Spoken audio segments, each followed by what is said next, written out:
पहलवानी के अखाड़े से लेकर सियासत तक के मैदान में अपना पांव जमा चुके बृजभूषण शरण सिंह पर मुकदमों की लंबी फहरिस्त है। खिलाड़ी जंतर मंतर पर धरना दे रहे हैं। उन्होंने वहां बृजभूषण पर अब तक हुए मुकदमों की लिस्ट भी टांग रखी है। ऐसे में उन मुकदमों की वजहें भी चर्चा में आ चुके हैं। इसमें सबसे ज्यादा चर्चा में है बृजभूषण शरण सिंह पर 90 के दशक में लगी कानून की वो धारा जो खूंखार आतंकियों को शिकंजे में लाने के लिए बनाई गई थी। उस समय देश के सत्तारूढ़ दल कांग्रेस और मुख्य विपक्षी दल बीजेपी के 2 कद्दावर सांसद रहे हैं और उन पर आरोपों का नाता देश के सबसे बड़े दुश्मन दाऊद इब्राहिम से जोड़ा गया था। अब इसमें पहली बार यौन शोषण का भी आरोप शामिल हो गया है। खिलाड़ी जंतर मंतर पर धरना दे रहे हैं। उन्होंने वहां बृजभूषण पर अब तक हुए मुकदमों की लिस्ट भी टांग रखी है। ऐसे में उन मुकदमों की वजहों के पन्ने भी पलटे जाने शुरू हो गए हैं। इसमें सबसे ज्यादा चर्चा में है बृजभूषण सिंह पर 90 के दशक में लगी कानून की वो धारा जो खूंखार आतंकियों को शिकंजे में लाने के लिए बनाई गई थी। 90 के दशक में वो दिन 12 सितंबर 1992 का था जब मुंबई के नामी जे हॉस्पिटल में एक शूट आउट हुआ, जिससे दिल्ली से लेकर यूपी तक की सियासत में भूचाल आ गया।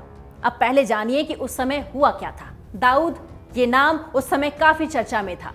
शूट आउट के लिए देश भर में से 24 शूटर जुटाए गए थे।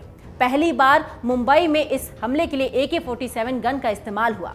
इस हमले में शूटर शैलेश और 2 पुलिस कांस्टेबल भी मारे गए थे। विपिन समेत 10 से ज्यादा लोग गंभीर रूप से यहां जख्मी हुए थे। पहले मुंबई पुलिस ने मामला दर्ज किया, बाद में केस CBI को ट्रांसफर हो गया।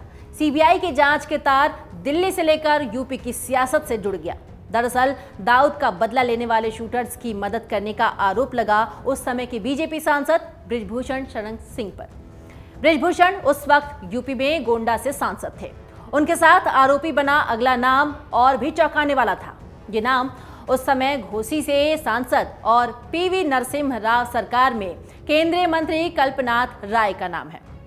CBI जांच में बृजभूषण शरण सिंह और तत्कालीन केंद्रीय मंत्री कल्पनाथ राय पर शूटर्स को शरण देने और उनके फरारी काटने के ठिकाने मुहैया कराने के आरोप लगे।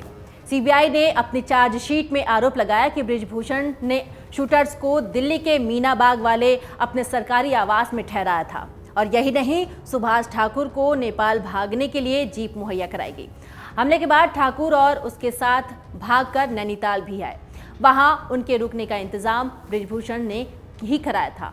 अब दावा था कि बृजभूषण और सुभाष ठाकुर एक कमरे में ही रहे। इन्हीं आरोपों को लेकर CBI ने 1996 में बृजभूषण को गिरफ्तार करके तिहाड़ जेल में बंद कर दिया था।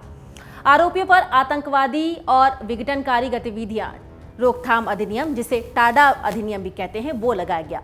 केंद्रीय मंत्री कल्पनाथ राय पर आरोप लगे कि उन्होंने अपने सहायक SP राय के जरिए सुभाष ठाकुर और अपने भतीजे VN राय को दिल्ली में नेशनल थर्मल पावर कॉरपोरेशन के गेस्ट हाउस और बॉम्बे सब अर्बन इलेक्ट्रिसिटी सप्लाई में रुकवाया था।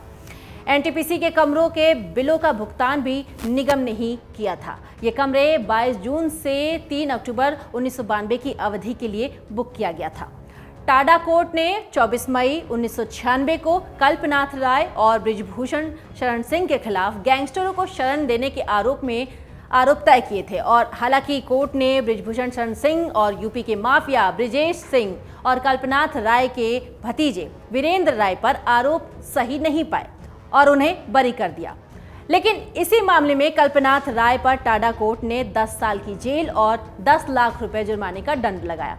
हालांकि टाडा के मामले में कल्पनाथ राय को सुप्रीम कोर्ट से राहत तो मिल गई थी और इस मामले में एक और आरोपी सुभाष ठाकुर इस समय कई और मामलों में यूपी की फतेहगढ़ जेल में सजा काट रहा है। इस हत्याकांड में लगे आरोपों में बृजभूषण शरण सिंह की गिरफ्तारी का किस्सा भी काफी रोचक है। बृजभूषण और कल्पनाथ राय दोनों ने ही इस मामले को अपने खिलाफ राजनीतिक साजिश बताया था। जेल में रहते हुए दोनों ही इस मामले को जनता की अदालत में ले गए और वहां भी फैसला उनके पक्ष में आया। जेल में रहते हुए बृजभूषण सिंह ने गोंडा से अपनी पत्नी केतकी सिंह को चुनाव लड़ाया और उन्हें जीत दिलाई। बृजभूषण के जेल में रहते हुए उनके समर्थन में अटल बिहारी वाजपेयी की लिखी चिट्ठी ने भी खूब सुर्खियां बटोरी थी और वो अब भी वायरल हो रही हैं। वहीं कल्पनाथ राय ने जेल में रहते हुए निर्दलीय उम्मीदवार के तौर पर घोसी लोकसभा से फिर ताल ठोकी। चुनाव प्रचार का जिम्मा संभाला उनकी पत्नी सुधा राय ने। कल्पनाथ राय ने फिर से जीत हासिल की। 90 के दशक का किस्सा जो है, जिसमें बृजभूषण को दाऊद से जोड़कर देखा जा रहा है, इस समय काफी चर्चा में है, क्योंकि पहलवानों का धरना तूल पकड़ता जा रहा है, जिसके बाद बृजभूषण शरण सिंह का दाऊद से जुड़ा हुआ ये किस्सा भी सामने आ गया है। और इसके बावजूद भी बृजभूषण इन हैवी वेट पहलवानों के आगे टिके हुए हैं और उनका बाल भी बांका नहीं हो पा रहा है। एक तरफ जहां पहलवान फिर से जंतर मंतर पर धरना दे रहे हैं, वहीं दूसरी तरफ बीजेपी सांसद सोशल मीडिया पर कविता पढ़ रहे हैं। इन सब के बीच सवाल उठ रहा है कि बीजेपी ने अब तक आरोपी सांसद के खिलाफ कोई एक्शन क्यों नहीं लिया गया और अब कब लेगा। मन से उजाला कर चले, मन से उजाला कर चले, एक अमर उजाला कर चले।